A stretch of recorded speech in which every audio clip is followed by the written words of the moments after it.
आदाब नमस्कार, मैं हूं अजरा और आप देख रहे हैं मंथन टुडे। ईरान इजराइल की जंग ने पूरे मध्य पूर्व को हिला दिया। पहली बार दुनिया ने देखा कि कोई देश ताकतवर इजराइल को इस कदर जवाब दे सकता है, और वो देश था ईरान।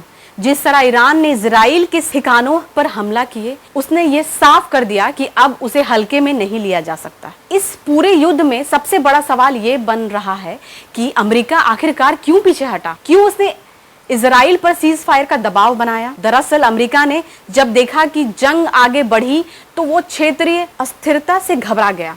अमेरिकी राष्ट्रपति डोनाल्ड ट्रंप ने इस युद्ध को लंबा खींचने से रोकने का फैसला लिया, क्योंकि इससे न केवल तेल के दाम आसमान छूने लगते, बल्कि चीन और रूस को भी मौका मिल रहा था कि वे ईरान के पक्ष में खड़े होकर अमेरिका की वैश्विक पकड़ को चुनौती दे। ट्रंप प्रशासन को यह भी एहसास हुआ कि अगर इजराइल और ईरान की जंग लंबी चली तो अमेरिका को मजबूरन सीधे मैदान में उतरना पड़ सकता है, जो वो फिलहाल नहीं चाहता था।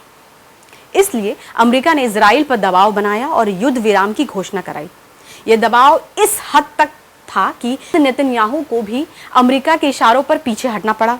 अब सवाल उठता है, क्या अमेरिका इजराइल से तंग आ गया है? इसका जवाब यह है कि अमेरिका अब अपने हितों को प्राथमिकता दे रहा है। इजराइल उसका पुराना सहयोगी है, लेकिन अगर वो अमेरिकी वैश्विक रणनीति में बाधा बनता है तो उसे भी सीमाएं समझाई जाएगी। आज तस्वीर बदल चुकी है। ईरान में जश्न का माहौल है, सड़कों पर लोग मिठाइयां बांट रहे हैं, झंडे लहरा रहे हैं। वहीं इजराइल में सन्नाटा पसरा हुआ है, जनता भयभीत है, सरकार पर सवाल उठा रहे हैं और नेतन्याहू की लोकप्रियता तेजी से गिर रही है। विपक्ष हमला बोल रहा है कि ये सरकार देश को युद्ध में झोंक कर सिर्फ शर्मिंदगी लाई है। अब सबसे बड़ा सवाल है, क्या ईरान और ताकतवर होगा? जवाब है हाँ। इस युद्ध ने ईरान की सैन्य क्षमता, रणनीति, सोच और वैश्विक कूटनीति में उसकी बढ़त को उजागर कर दिया है। अब यह केवल एक धार्मिक सत्ता नहीं, बल्कि क्षेत्रीय शक्ति बन चुका है। इसे नजरअंदाज करना अब किसी के लिए आसान नहीं।